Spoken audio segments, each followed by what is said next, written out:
Hemos tomado la señal. No se nos asuste.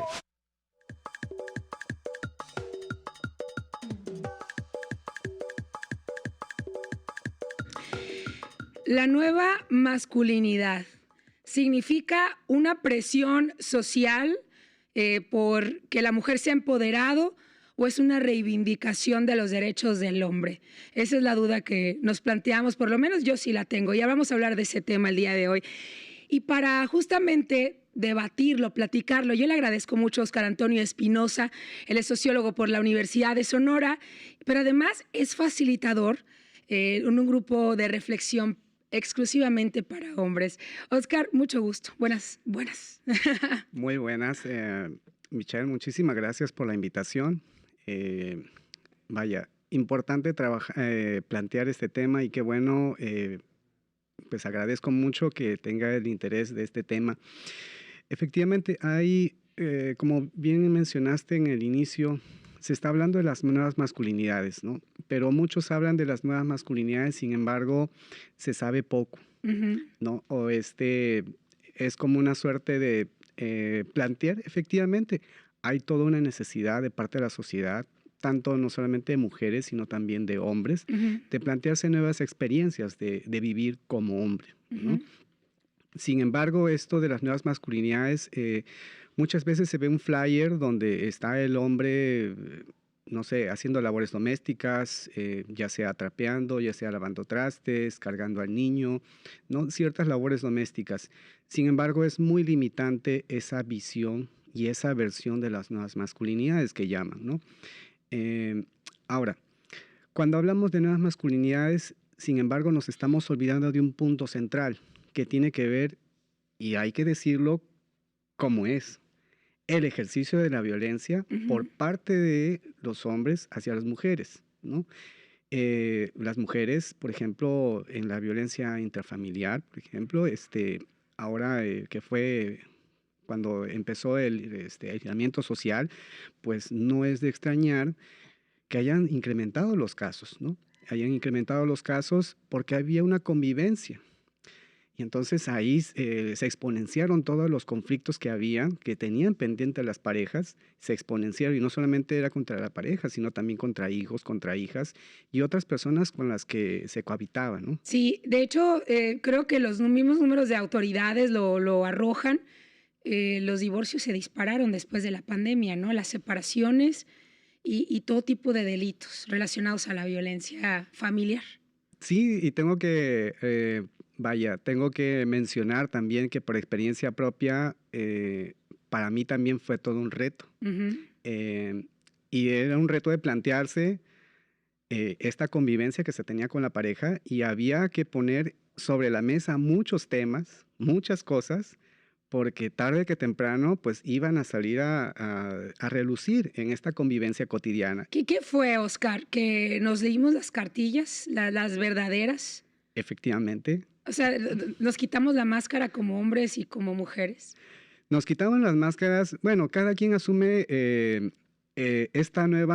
asumía esa nueva situación según cómo se le ponía. Pero en mi caso particular tengo que decir de que había muchas cosas que posiblemente desconocía de mí, ¿no? Y en ese momento había que sentarnos y platicar porque íbamos a tener una convivencia y tanto tiempo, y muchas de las cosas que uno tenía que plantearse era reconocer los ejercicios de violencia. Y en este caso, pues como hombre, reconocer mis ejercicios de violencia. Ahora, cuando se habla de violencia, porque luego dicen, es que ahora resulta que todo es violencia, ya no puedo decir nada, ya no puedo hacer nada, no puedo pensar nada y no puedo sentir nada porque todo es violencia. Pues no es tan trivial así como parece. Es que da miedo hasta hablar, sí. ¿no? Equivocarte con un concepto. Sí, ¿no? efectivamente. El no decir todes, ¿no? El no referirte bien al género, a la mujer, da miedo porque siempre hay un dedo juzgador público en redes sociales, en la calle. Efectivamente, pero sin embargo habría que poner, cuando hablamos de violencia tiene que ver con todo un daño que se ejerce, ¿no?, sobre una persona. O sea, en términos generales puede ser todo acto, toda palabra inclusive, ¿no?, toda forma de comunicarme con el objeto de dañar a la otra persona. O sea, en última palabra, eso es violencia, ¿sí? Inclusive el hecho de la omisión también es violencia.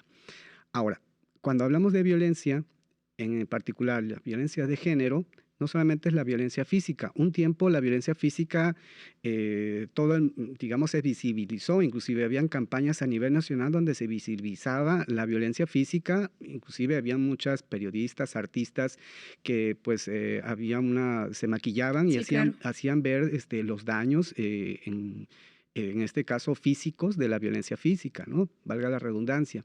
Sin embargo, hay otras violencias más que también se han visibilizado, que es la violencia patrimonial, La económica. la económica, donde nosotros, no es por generalizar, pero mayormente los hombres disponemos, si, si nuestra pareja trabaja, disponemos inclusive de los recursos de ella, ¿no?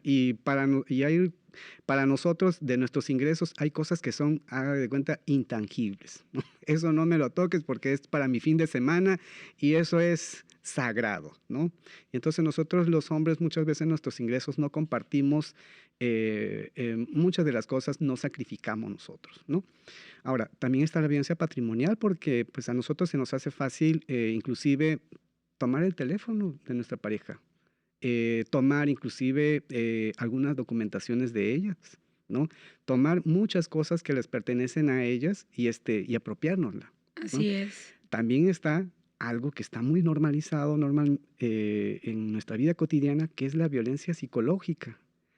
Y es una violencia que uno puede decir, pero ¿qué daño puede hacer la violencia psicológica? Y es un daño.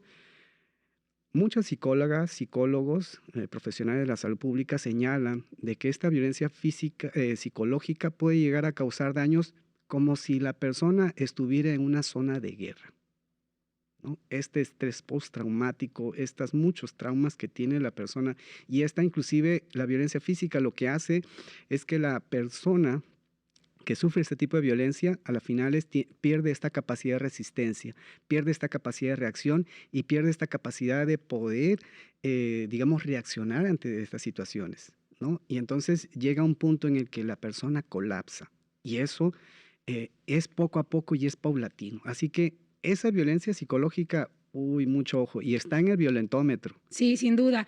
Acabas de poner en la mesa y muy bien contextualizado por lo de la pandemia, donde decía yo, bueno, nos quitamos la máscara y esos son los tipos de violencia que hay. Y los números arrojan, voy a regresar a ellos para irme al punto, que obviamente la mujer sigue siendo en nuestro país y en nuestro estado el género más violentado, por arriba del 90% fácil. Sin embargo, está también ese otro lado de la moneda, Oscar, que es a donde te lleva a tener también ese grupo de reflexión con los hombres, porque también hombres sufren, viven violencia, pero muchos que nos están viendo en televisión en estos momentos, pues no lo aceptan o lo callan, porque por vergüenza, por no ser revictimizados, lógicamente, o porque no se habla, ¿no? Pero existe y está en incremento. Si no, no existieran grupos de reflexión. Oscar, ¿será que esa violencia que ahora que se ejerce sobre los hombres está generando este nuevo escenario de las nuevas masculinidades? Bueno, vamos a poner un poquito en contexto. Sí es cierto, esto no significa, cuando hablamos de ejercicio de violencia, no solamente es el ejercicio de violencia hacia las mujeres, también hay ejercicio de violencia hacia los hombres, efectivamente. Sin embargo, como bien mencionas, estadísticamente hablando, la proporción es mayor. Eso es por un lado de las estadísticas. Pero otro socialmente, inclusive, hay mucho señalamiento con respecto a las violencias que puedan sufrir algunos hombres. O sea, se exponencia mucho más. Es decir, no lo vemos normal, pues. Socialmente no vemos normal y juzgamos, pero nos hemos acostumbrado a la violencia hacia las mujeres, a tal punto de que pues nos parece normal y no, pues es que es lo que es, ¿no? A ver, Oscar, ¿qué tipo de violencia vive el hombre? Así como desglosamos ahorita, me queda claro que iniciamos parejos, ¿no? La violencia en general. Y ahora hablamos de los números de la mujer, pero ¿el hombre qué violencia vive? Bueno, habríamos que ver distintos tipos de violencia, Ok. ¿no? Para empezar, En este grupo de reflexión, primero vamos a desglosar por qué es el grupo de reflexión para hombres. Ok. Porque a veces se pensará de que este grupo de reflexión para hombres nada más es para hombres que sufrieron algún tipo de violencia. No. El grupo de reflexión, al menos en el que Tú trabajo, presides. sí, pues digamos, colaboramos varios compañeros, ¿no? Porque pues a la final este grupo lo que tiene la característica es que todos somos compañeros ahí. Independientemente sea el facilitador, todos colaboramos en este grupo, ¿no? Entonces esa es una de las dinámicas bastante interesantes que tiene el grupo de reflexión. El grupo de reflexión se llama Grupo de Reflexión para Hombres que reconocen sus ejercicios de violencia. Ahora, cuando estamos hablando de que se ejerce violencia, efectivamente, esa violencia no es que sea innato a los hombres el ejercerla, ¿no? Y estamos hablando del ejercicio, no estamos hablando de hombres violentos. Esto es es otro punto importante. Este grupo de reflexión para hombres no es para hombres violentos, ¿sí? Esos hombres violentos inclusive ya los tenemos casi, digamos, vistos con ciertas características, ¿no? Y entonces cuando hablamos de hombres violentos estamos estigmatizando un grupo de hombres, ¿sí? No estoy quitando la responsabilidad de los ejercicios de violencia, ojo, ¿eh? Lo que estoy diciendo es que eso no ayuda. ¿Por qué? Porque decimos, es que nada más necesitan ese grupo cierto tipo de hombres, ¿no? No sé, trabajos precarizados, no calificados, pues tiene escolaridad primaria, a lo mucho secundaria, vive en la periferia, está en situación de pobreza, ¿no? Entonces vemos y estigmatizamos y clasificamos que damos por hecho que los hombres violentos tienen esas características. Entonces diríamos que hay hombres no violentos. Entonces los no violentos serían algo diferente. Bueno, viven en zonas residenciales, tienen ingresos de, no sé, de clase media para arriba, tiene licenciatura, maestría. Si fuera ese el caso, entonces, ¿por qué espacios como las universidades, no voy a decir una en particular, pero las universidades en general tienen muchos casos de violencia sexual y de género de parte de maestros hacia las estudiantes y los estudiantes también, ¿no? Entonces, si fuese ese el caso, diríamos que en las universidades en general no habría ese tipo de situaciones porque estamos hablando de que pues, son hombres que cumplirían con esas características de no violentos, ¿sí? Entonces, eso es para empezar. Ahora, cuando llega un hombre y trabaja en este grupo, lo que se viene a dar cuenta uno es que uno también se violentó. Es que esa violencia que uno ejerce la aprendió en todo el proceso de socialización, porque, digo, para nadie es una sorpresa que vivimos en una sociedad que está naturalizada la violencia. Todos los días vemos hechos de violencia y ya lo tomamos como normal, como natural, ¿no? Entonces, nuestra forma de ver, de solucionar nuestros problemas es con violencia. Y no solamente eso, sino que de parte de las instituciones creen que la forma de ir contra la violencia es bajo una óptica punitivista, es decir, incrementar las condenas y hacer y con eso ya, y solamente, lo peor del caso es que solamente se juzga una proporción, porque el nivel de impunidad, no solamente, o sea, en general, el nivel de impunidad está más del 95% ese nivel de impunidad que tenemos, ¿no? Entonces, sí, los hombres también, pero tengamos en cuenta que es diferente el ejercicio de violencia del hombre y es diferente el ejercicio de violencia que pueda ejercer la mujer hacia el hombre. ¿Cómo es ese ejercicio? He estado insistiendo con mi pregunta, pero no me la has respondido todavía. Bueno, específicamente en el grupo no ha llegado ningún hombre que reconozca que su pareja haya ejercido violencia. Ajá, ¿sí? pero hablemos de los hombres que son violentados, no el del grupo específicamente. ¿Qué violencia vive el hombre? Bueno, lo que sucede es que el hombre en este mandato de la masculinidad se espera ciertas cosas de los hombres, ¿no? Puede ser desde los insultos inclusive que te estigmatizan, o sea, estas frases estigmatizantes que te digan poco hombre, que te digan que pareces amanerado, ¿no? Esa es la violencia que se vive. Sin embargo, es algo que está inclusive normalizado en nuestra sociedad, ¿no? Entre hombres, en nuestra socialización, también nos ejercemos violencia de esa manera, ¿no? Por decir menos, pues te dicen que no pareces hombre, ¿no? Si llevas una prenda que sea de color lila, por ejemplo, inclusive hace mucho había un comercial, ¿no? Que hacía referencia a ese color de ropa, que decían que eran para los lilones, empezando desde la vestimenta, empezando desde el hecho inclusive de que haya hombres que hacen las labores domésticas, pues se les dice mandilones, ¿no? Por decir menos. Entonces, ese es el ejercicio de violencia que reciben muchos hombres y que obviamente, pues ningún hombre quiere vivirla porque se está cuestionando, en este caso, su identidad como hombre. Ahora me voy a remontar justamente a los estragos de la pandemia, la separación de parejas, los divorcios y otros procesos legales que se han enfrentado, donde le ha tocado ahora al hombre pues tener otro rol, incluso muy similar al de la mujer, pues como mamá, pero ahora como papá, pero algunos podrían considerar que no es ni valorado ni tomado en cuenta por las propias autoridades al momento de tomar una decisión, porque incluso se tacha que de repente jueces también son conservadores y mantienen esa empatía por la mujer, por los números que puede incluso haber como uno de los factores.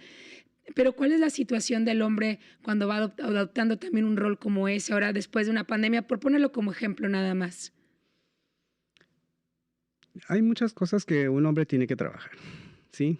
Y esto lo digo tanto por experiencia propia como también por experiencia profesional. Porque pues llegamos muchos hombres confundidos, con incertidumbre, inclusive por esto de querer, bueno, pues si ya no soy ese tipo de hombre de la masculinidad hegemónica que se dice, este hombre proveedor, porque pues mi trabajo me da para no solamente darle lo básico, sino inclusive salir de vacaciones, muchas cosas, ¿no? Ya los trabajos no dan para ello, eso es para empezar. Hay un cuestionamiento y llegan confundidos y dicen, pues bueno, ya mi trabajo ya no me da para solventar todos los gastos. Y resulta entonces, muchos se cuestionan, entonces ya no soy hombre. No, entonces es una de las cosas que un hombre... Por no proveer. Por no proveer. Por no ganar lo suficiente. Lo suficiente. Oye, pero ahora se topan también con mujeres, parejas que ganan más que ellos. ¿Cómo hacen sentir a un hombre? Tú que estás en este grupo de reflexión, seguramente es un tema que se aborda. Sí, efectivamente, por eso digo que es todo un trabajo personal que uno tiene que hacer para empezar, asumir de que efectivamente bajo ciertas circunstancias tu pareja va a ganar más, ¿no? Y pues pasa conmigo, ¿no?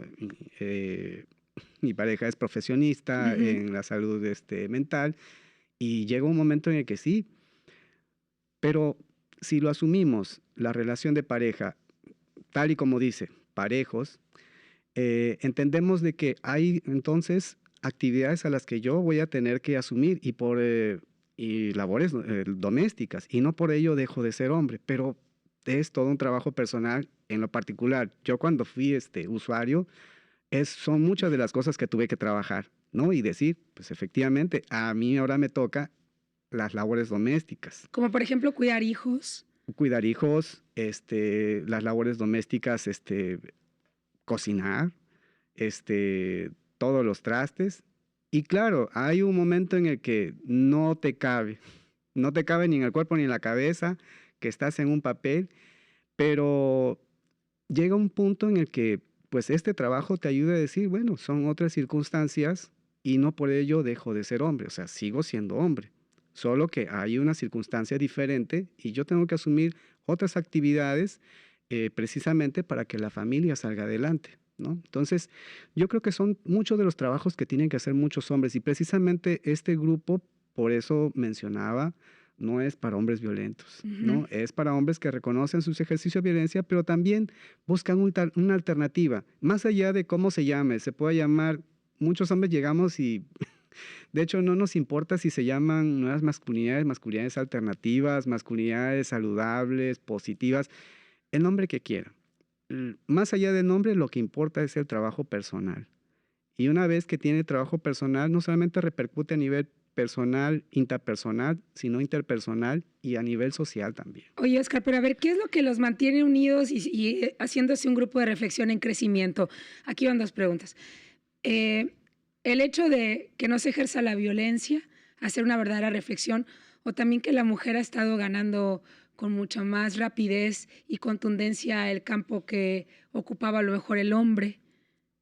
¿Cuáles son los verdaderos factores? Sí, creo que a nivel civilizatorio, ¿no? Más allá de que, pues, que sea Hermosillo, Sonora, México, Latinoamérica, yo creo que a nivel civilizatorio estamos hablando de más del 50% de la población que... En Sonora es así. Ajá. Es la mitad de la población son mujeres. Efectivamente, entonces estamos hablando de la mitad de la población en el que muchos de sus derechos no es, digo, si hablamos de derechos humanos, muchos de esos derechos no estaban reconocidos y aún así todavía hay brechas, hay muchas barreras que tienen que sortear como mujeres, ¿no?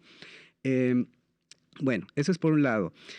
Y entonces tenemos que entender que estamos en una circunstancia donde también con quienes compartimos, si es nuestra pareja una mujer, pues tenemos que entender que ellas también tienen estas potencialidades, las mismas potencialidades, y sí, efectivamente eso puede generar incertidumbre.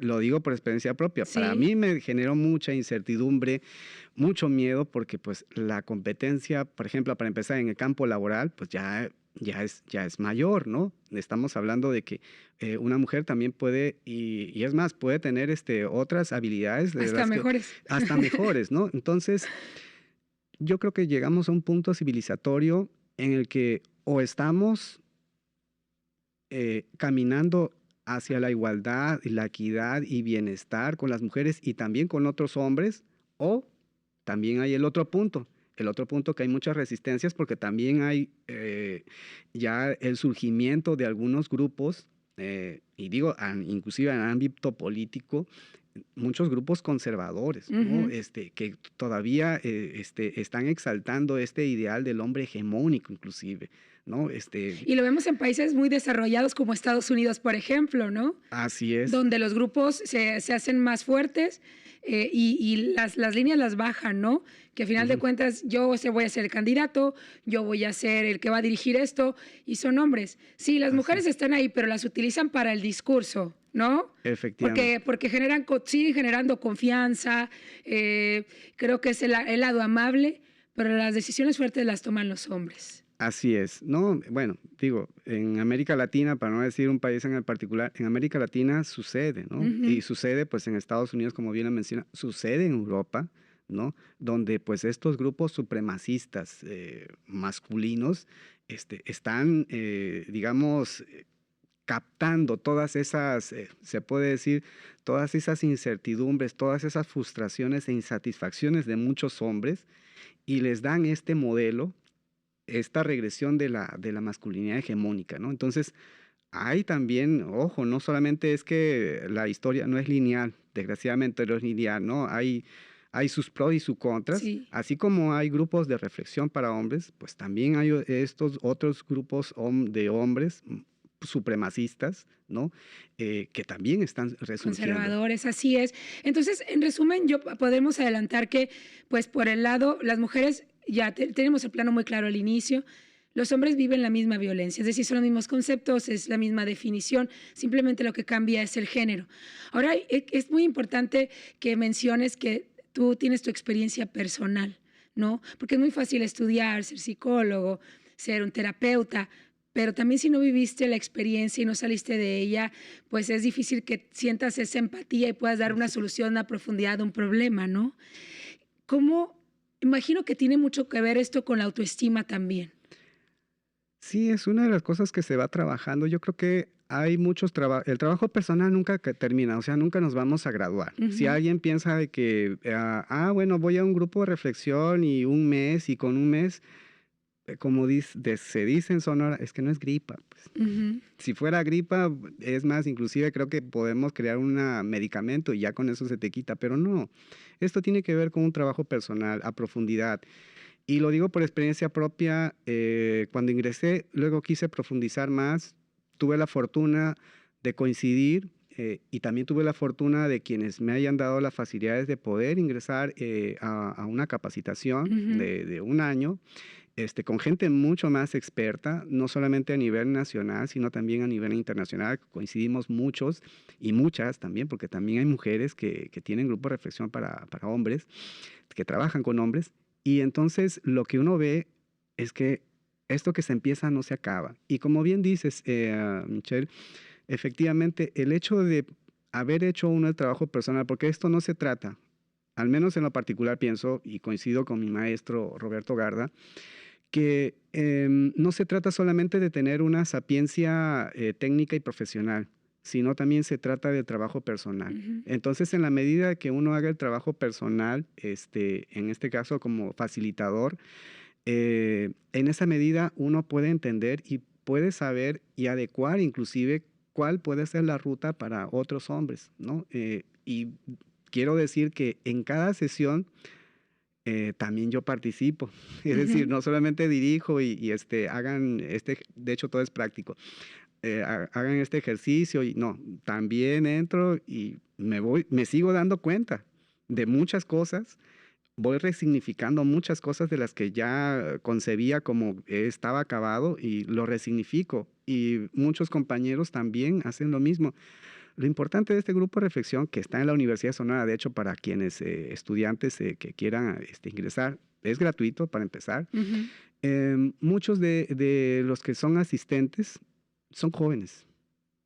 Y eso a mí me emociona mucho porque tan jóvenes se han dado la labor de entrar a este trabajo personal y ellos diariamente se van descubriendo. Oye, Oscar, ¿y a los jóvenes cómo hay que reforzarlos? Son la generación del presente, obviamente, pero van a ser los adultos de unos cuantos años, ¿no? Y que van a estar padeciendo las decisiones no correctas que se hayan tomado actualmente. ¿Cómo reforzar a los estudiantes, a los hombres? Sobre todo porque de ahí parte pues las cifras y las estadísticas que tenemos en cuanto a la violencia, ¿no? Pero que también les sirve a ellos. ¿Cómo es el trabajo con ellos? Sí, por ejemplo, bueno, aquí en este grupo tenemos 7 componentes, trabajamos 7 componentes, terminamos el quinto que es el componente del cuerpo Ujú. y trabajamos precisamente el cuerpo y la sexualidad. La sexualidad la dirigió una colega sexóloga y trabajamos el cuerpo y en la última sesión se dieron cuenta, porque bueno, una de las cosas que estos mandatos de la masculinidad nos hace creer que nosotros somos una suerte tenemos una superioridad física, Ujú. a tal punto de que somos indestructibles, pero tratamos a nuestro cuerpo de manera brusca, ¿no? Muchos de ellos confesaban que dormían poco, porque decían, no, yo soy fuerte y yo puedo dormir menos, ¿por qué tengo que dormir tanto tiempo? Sacrificaban su sueño. Luego también se dieron cuenta de que en ese esparcimiento hay una suerte inclusive cuando, y lo digo por experiencia propia, cuando empiezas de la adolescencia a pasar a la juventud, eh, uno de los ritos es, por ejemplo, el empezar a beber alcohol, Ujú. ¿no? Alguna bebida alcohólica. Por ser hombre. Para ser hombre. Para ser hombre. Para ser hombre. Fumar, inclusive. Bueno, en mi generación, ¿no?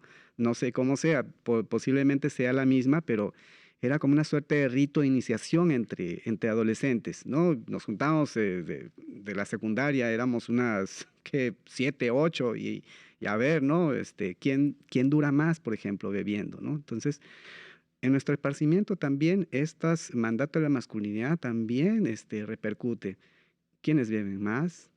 ¿Quiénes después de beber no duermen?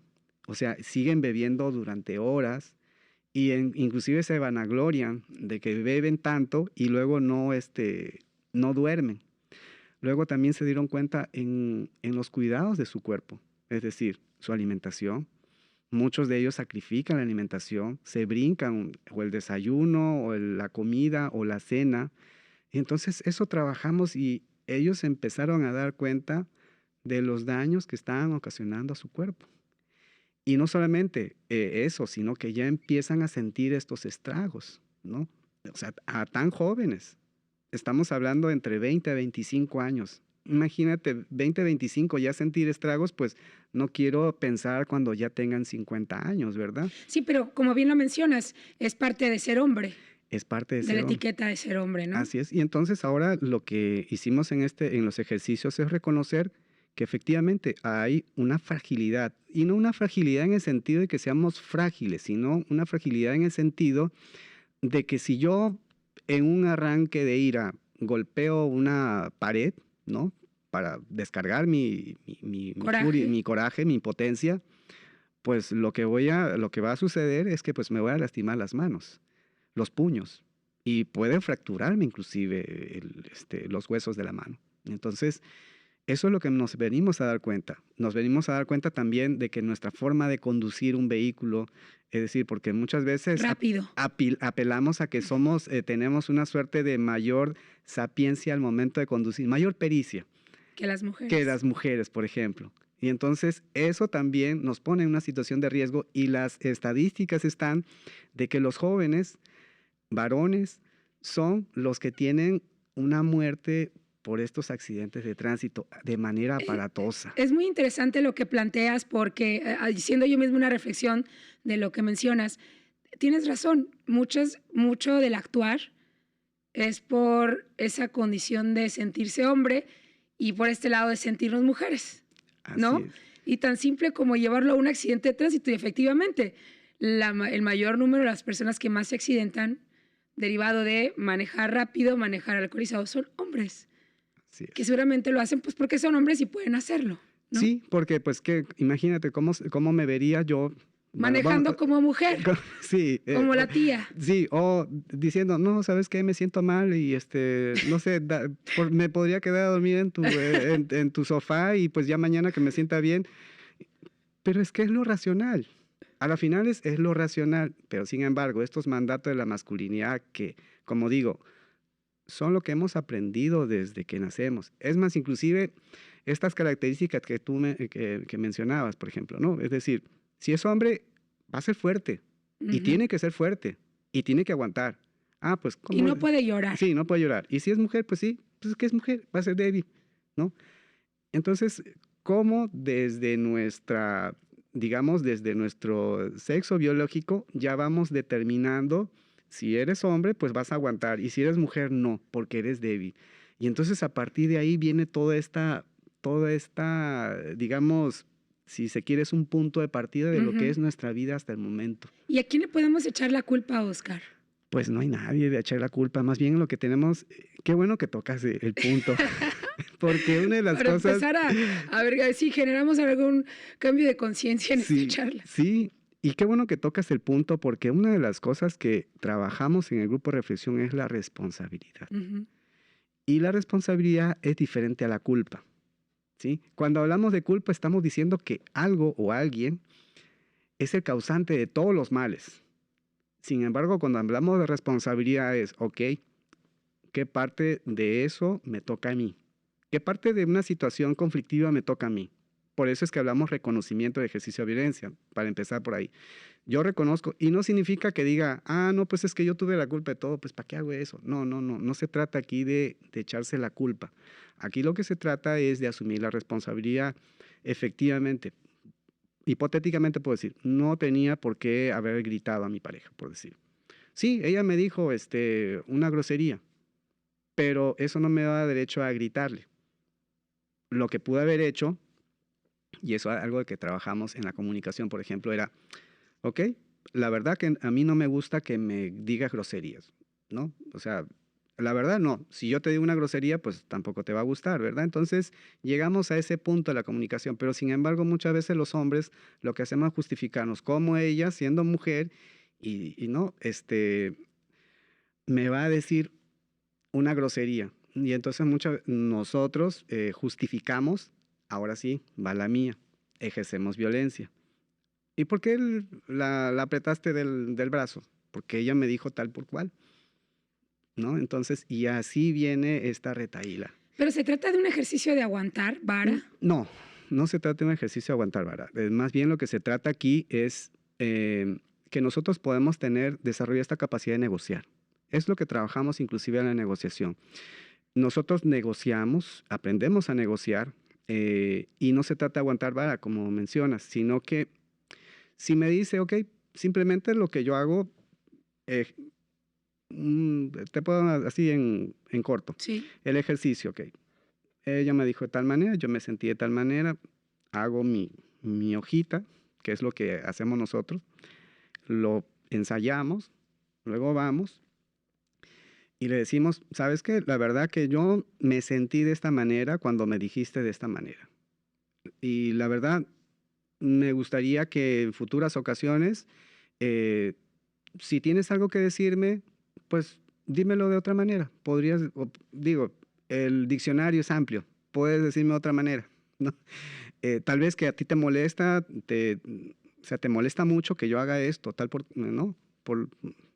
Pero ya establecemos un Un diálogo, diálogo. sí, ya establecemos un La diálogo, negociación. una negociación efectivamente, ¿no? Entonces no se trata de aguantar vara, más bien se trata de, ahora sí, desde mi responsabilidad, ¿qué es lo que yo puedo hacer? Eso es lo padre de la responsabilidad, porque no solamente es qué es lo que me toca a mí, sino ahora qué habilidades yo puedo desarrollar, ¿no? Y efectivamente, pues, cuando yo tengo esta capacidad de negociar, mm, mi pareja, si hay una situación, porque hay relaciones donde pues el drama es el punto medular, ¿no?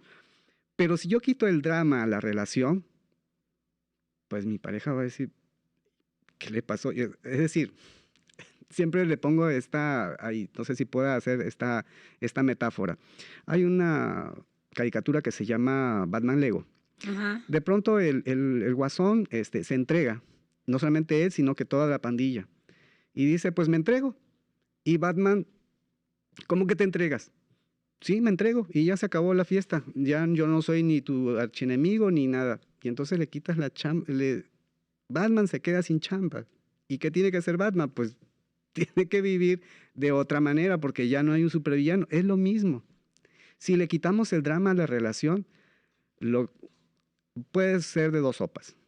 O entiendes que la relación ya no va con la pareja con la que tienes en ese momento porque ya reconociste que el drama no es lo tuyo, ¿no? Y dices, pues ya no va.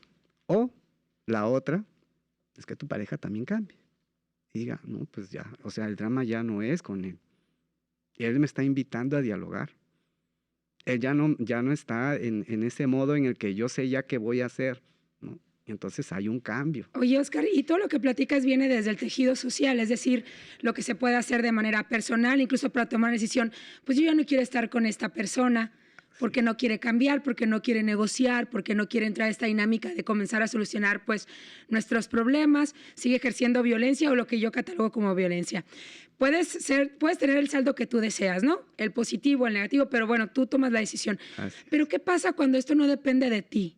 Por ejemplo, en un proceso legal para un divorcio, una separación, incluso los métodos de mediación, cuando tú no puedes mediar con tu pareja y tienes que pues, adaptarte a una figura externa para apoyar a salvar relaciones, por ejemplo. Porque nos encontramos todavía eso que le puede afectar al hombre también por el hecho de que la mujer es la más violentada, ¿no? En Sonora y en México, ¿no? Porque las cifras son altas. Sí, efectivamente hay situaciones en las que se puede decir casi de entrada el hombre tiene cierta desventaja en ciertos escenarios, ¿no? ¿El hombre tiene desventaja en los juzgados? No sabría decirte la verdad. Por ejemplo, los jueces no toman una decisión porque históricamente la mujer siempre es la más violentada. Digo, no podríamos generalizar porque pues también hay hombres con poder económico, poder político, poder social, poder ¿no? Cierto capital y pues ellos tienen todas las ventajas, ¿no? Hay ciertos entramados que favorecen determinados hombres, ¿no? Pero hay otros hombres que efectivamente, como mencionas, pues tienen cierta desventaja, ¿no? Hombres que no tienen, digamos, un nivel económico, un poder adquisitivo, ¿no? Que pueda solventar un abogado, que no pueda ausentarse de su trabajo para seguir su proceso judicial, ¿sí? Digo, no podríamos generalizar, pero también vemos que hay hombres poderosos, ¿no? Y a tal punto, pues, a tal punto inclusive de que muchas mujeres, pues, por ejemplo, ahora está esta red de la violencia vicaria, ¿no? Por ejemplo, ¿no? Entonces vemos de que hay hombres muy poderosos que simplemente les quitan los hijos, las hijas, y es una manera de ejercer violencia, pues, hacia las mujeres, ¿no? Entonces, ¿Qué pasa cuando es al revés esa situación? ¿Qué pasa cuando es al Por el revés? hecho de que el mamá es quien debe estar con los hijos, ¿no? Sí, O los bueno, hijos deben estar con mamá. bueno, ahí, vaya, no podría darte, digamos, una respuesta para empezar porque desconozco, ¿no? En el Ujú. ámbito judicial, toda esta proporción de hombres que pues tengan estas desventajas, ¿no? No sabría decir, pero a lo que voy es que no podremos generalizar, ¿no? Para eso en todo caso tendríamos que irnos a cifras, ¿no? Tendríamos Ujú. que irnos a estadísticas donde pues veamos cuál es la proporción en realidad de hombres que son violentados y cuál es la proporción de hombres que en realidad tienen todo este poder, ¿no? Y emocionalmente, ¿cómo se siente un hombre cuando es violentado de esta forma? Am, bueno, para empezar, hay toda una legitimación social, hay una permisibilidad cuando el hombre se siente en una situación de crisis a que el hombre ejerza violencia, ¿no? Y entonces, ¿Cómo reacciona? sí, como mencioné, está algo que está normalizado. Pues es que, no sé, de repente pareciera gracioso, jocoso, pero son noticias desagradables que vemos en algunos, y inclusive son casos, ¿no? Que se llevan. Es que yo le dije tal por cual porque no me tenía lista la comida o la comida estaba fría, ¿no? Y entonces muchos hombres se pueden sentir, pues es que, ¿por qué me sirve la comida fría? Ya no me quiere, ya se hartó de mí, ya, y entonces, y llega un momento en el que pues se legitima, se justifica el hombre, nos justificamos, dijo el otro, nos justificamos para ejercer violencia. Y es más, somos apoyados inclusive por las suegras. Oye, mijita, pues sí, no la mueres. Calienta la comida. Caliéntale la comida, pobre, Viene hambriento. viene hambriento, mira, y podemos poner uno y mil Ojo, pretextos. ojo, no estamos diciendo que está justificando o no estamos nosotros justificando, no estamos nada más poniendo ejemplos de Efectivamente. cómo puede llenarse un saco de piedritas y reaccionar de forma o ejercer violencia, ¿no? Contra la Así mujer es. una situación como esta, ¿no? De hecho, muchos hombres ejercemos violencia precisamente cuando nos encontramos en esta situación de vulnerabilidad. Para Ujú. empezar, porque no aceptamos una situación de vulnerabilidad emocional. Por ejemplo, el miedo a que nuestra pareja nos deje. Y muchas de las cosas inclusive las interpretamos como que ya perdió interés en mí, ¿no? Y entonces queremos tener el control de la pareja. ¿Y la infidelidad, Oscar? La infidelidad, efectivamente, ¿no? Es otro de las cosas normalizadas para los hombres, para nosotros los hombres, la infidelidad, ¿no? Y en cambio para la mujer, pues está estigmatizada, ¿no? Sí. Y no solamente eso, sino también, pues eso repercute en la salud, sexual, en la salud física, y no es, vaya, y no es de extrañar, pues las múltiples complicaciones, inclusive el cáncer cervicuterino, ¿no? Que precisamente mucho tiene que ver con nuestra conducta irresponsable en el ámbito en el ámbito de ejercer nuestra sexualidad, ¿no? Y entonces tenemos ello, ¿no? Las infidelidades, eso es para empezar, las que de pronto llega a enterarse la familia que pues resulta que pues, papá tiene otra familia también, ¿no? Y entonces muchas cosas que están normalizadas en nosotros los hombres. Sin embargo, si fuese en el caso diferente a la mujer, pues no. Esta, utilizamos todos los adjetivos, ¿no? Para estigmatizarlas. En este grupo de reflexión en el que participas, hay hombres que viven violencia, o bueno, conoces, no solamente me voy a remitir al grupo de reflexión, hay hombres que son en general violentados por no tener un rendimiento sexual como le gustaría a una mujer o a su pareja. Ellos también viven violencia. Sí yo creo que todos los hombres llegamos, tiene que ver mucho que ver con cómo aprendimos la sexualidad, ¿no? Entonces, creo que una de las cosas con la que nosotros los hombres aprendimos la sexualidad es a partir de la pornografía, ¿no? Desde adolescentes hemos aprendido de la pornografía y hemos tenido esa idea de que el rendimiento sexual tiene que ver con esas figuras o con esas imágenes que vemos en este tipo de películas, ¿no? Y entonces, no solamente ello, ¿no? Y obviamente pues no entendemos de que es todo un escenario que se arma, ¿no? Y entonces estamos con esa idea. Y bajo esa óptica consideramos que la virilidad o en este caso la potencia sexual, se mide tanto por el tamaño, ¿no? Se mide por el rendimiento, ¿no? Y se mide por muchas cosas que efectivamente en las películas pues es actuado, ¿no? Ujú. Si mi pareja no tiene las mismas reacciones que una actriz, pues no la entendemos de esa manera, ¿no? Y entonces vamos con esa figura y no es de extrañar que haya consumo de estos medicamentos en hombres jóvenes, de estos tipos de medicamentos que ayudan a tener una erección prolongada, ¿no? Cuando muchos jóvenes no lo necesitan, ¿no? Entonces, eso también tiene que ver, cómo lo aprendimos. Y en este grupo de reflexión, precisamente, también se reflexiona sobre ese aprendizaje que tuvimos. Y otra de las cosas que también aprendimos es que aprendemos la sexualidad desde la prohibición. Y por eso no es de extrañar que nuestra relación con la sexualidad tiene que ver con lo clandestino, con lo prohibido y con el morbo.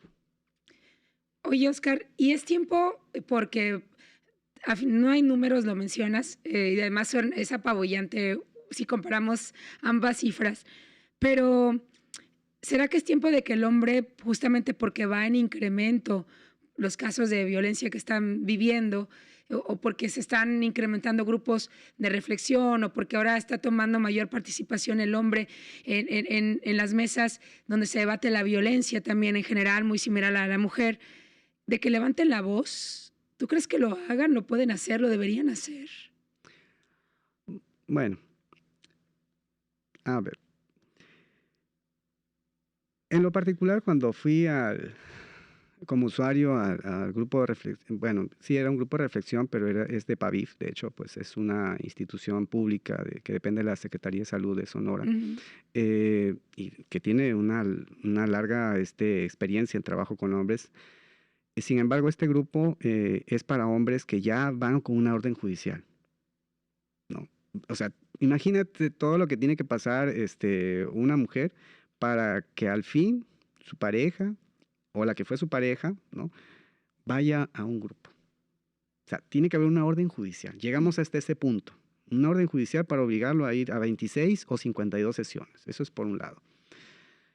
Y en lo particular, cuando yo asistí, precisamente asistí porque consideré que necesitaba ayuda. Ujú. Llegué a ese punto de decir, no. Y aparte también tiene que ver con el hecho de que tu pareja te dice, oye, ya hay situaciones que no me gustan, ya hay situaciones que no, o le pones, buscas ayuda, o simplemente, y muchas veces yo creo que la mayor autoridad precisamente es la que nos pone en la mesa a nuestra pareja, ¿no? Es decir, esta relación ya no es, para mí es totalmente insoportable la relación, o buscas ayuda o aquí se termina todo. Ujú. Llegamos a ese punto muchos hombres.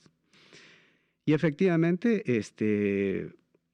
fue mucho pensarle, si quieres, hasta que llego. Inclusive cuando llego a este grupo, inclusive yo me veía como una suerte de turista. No, pues yo vengo aquí un rato nomás a acompañar a mis compas porque pues los fregados están ellos, ¿no? Mira, sabe qué le haya hecho para que por una orden judicial venga al grupo y yo vengo de manera voluntaria.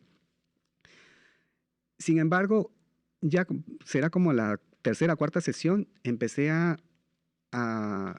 identificarme con alguna de las historias de los compañeros que compartían.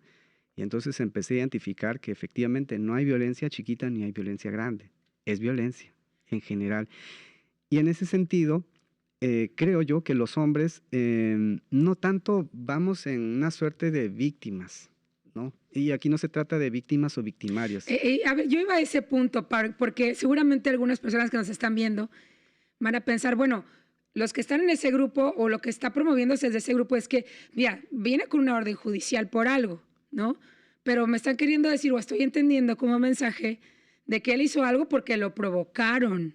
Ujú. Porque a lo mejor la mujer algo le llenó el saco de piedritas y este grupo de hombres está justificando que fueron violentados y por eso ejercieron violencia de cierta manera o de cierto grado. ¿Cómo explicar eso? ¿O qué decir para que no se entienda eso justamente? Sino que lo que se busca es no violencia, Sí, nada de violencia. bueno. Bueno, dicho lo de PAVIF, el grupo con el que estamos, otros compañeros, es diferente a la metodología, si quieren, de PAVIF, ¿no? Hay una cierta diferencia. Me encantaría mucho que en algún momento también los compañeros de PAVIF puedan dar.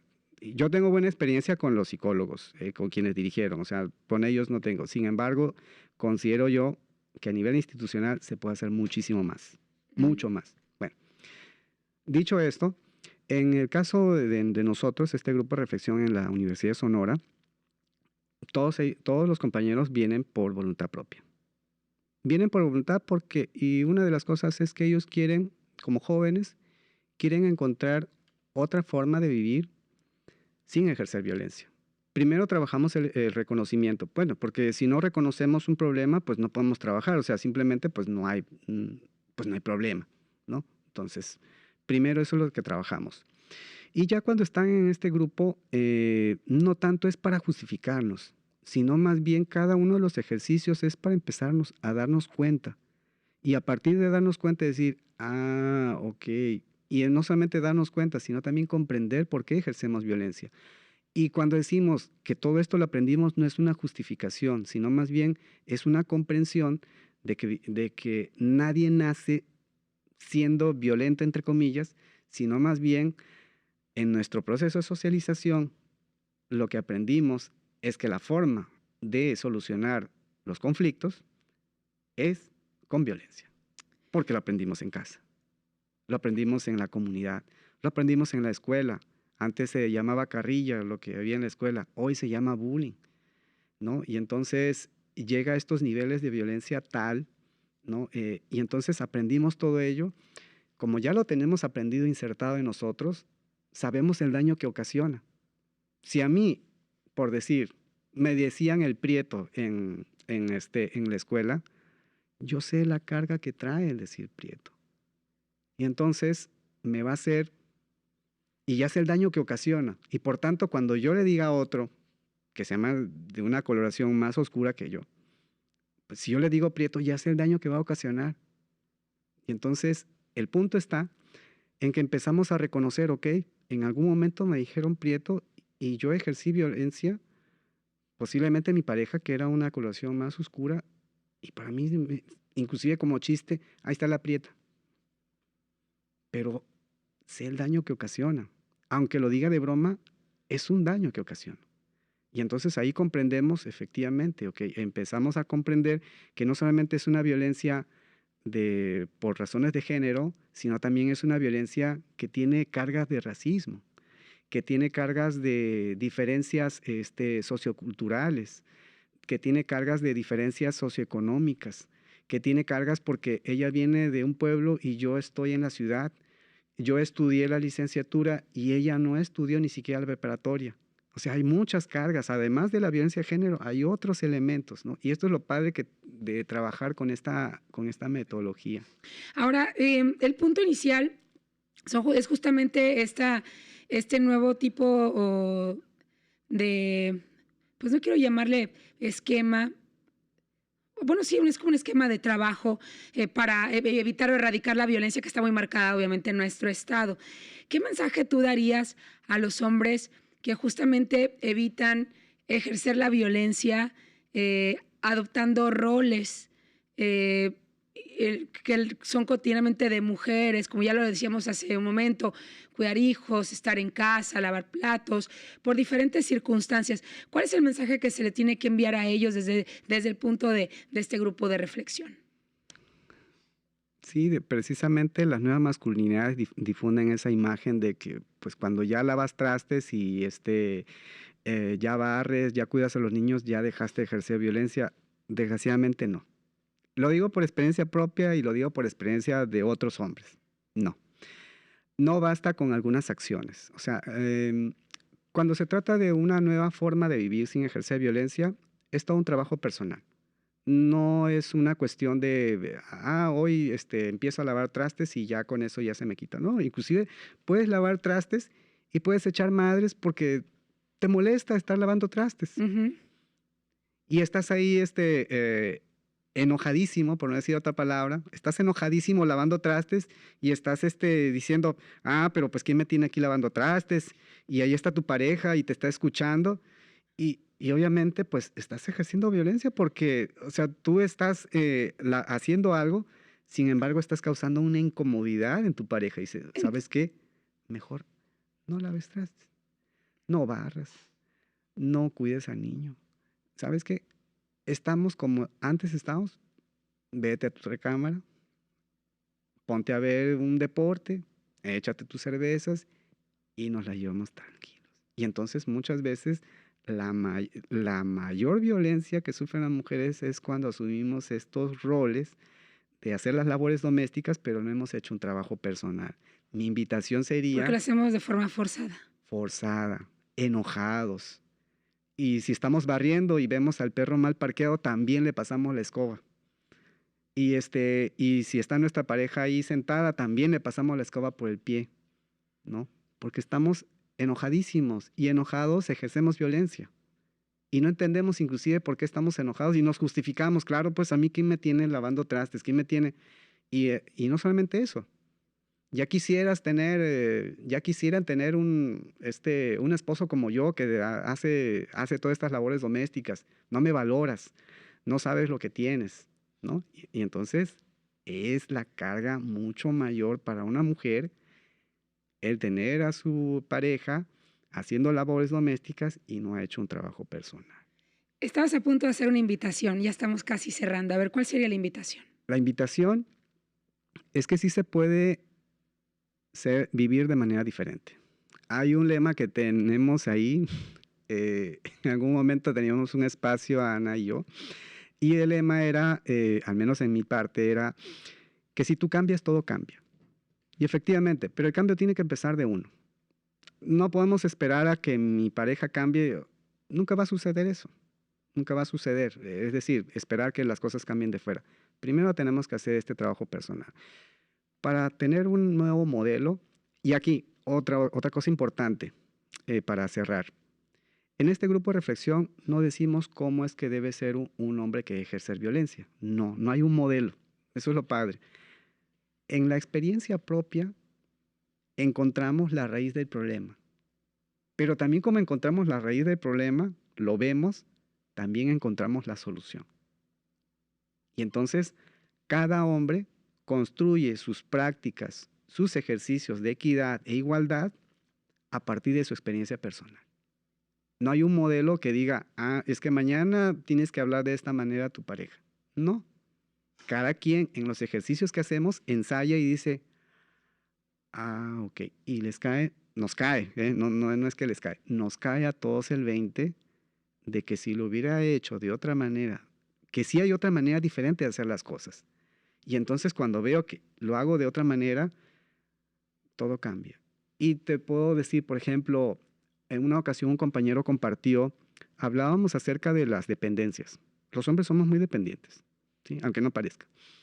Una de las dependencias, y hicimos un inventario de dependencias. Y entonces, una de las cosas que preguntábamos ahí en el formato era, para que tú llegues a la escuela, ¿qué tiene que pasar? O sea, ¿quién pone, no sé, el dinero para pagar la electricidad, para que tú te bañes y todo, e inclusive para que estés aquí, para que tengas tus alimentos?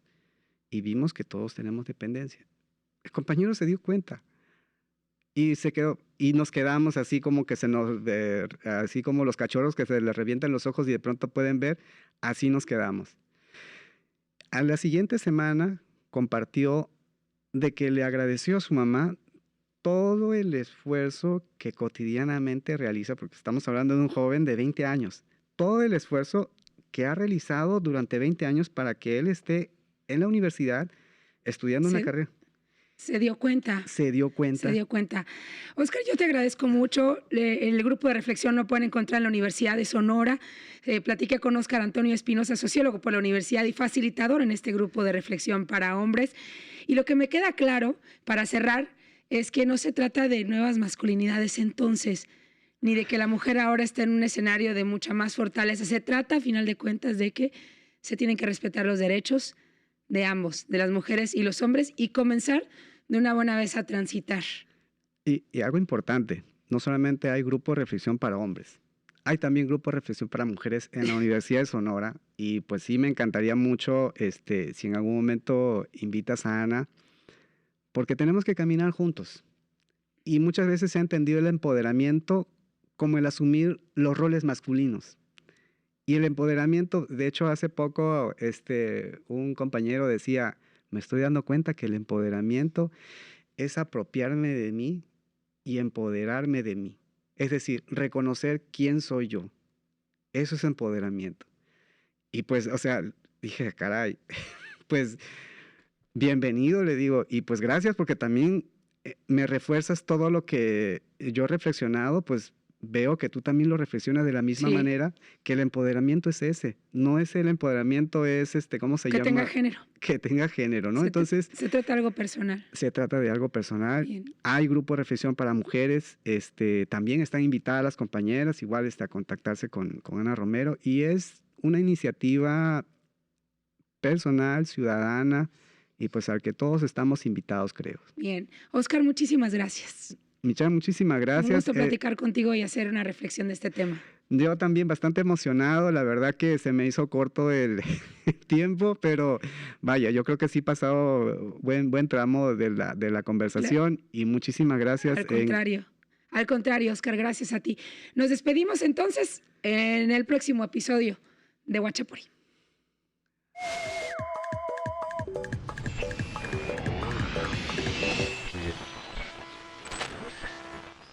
Regresamos a la programación normal.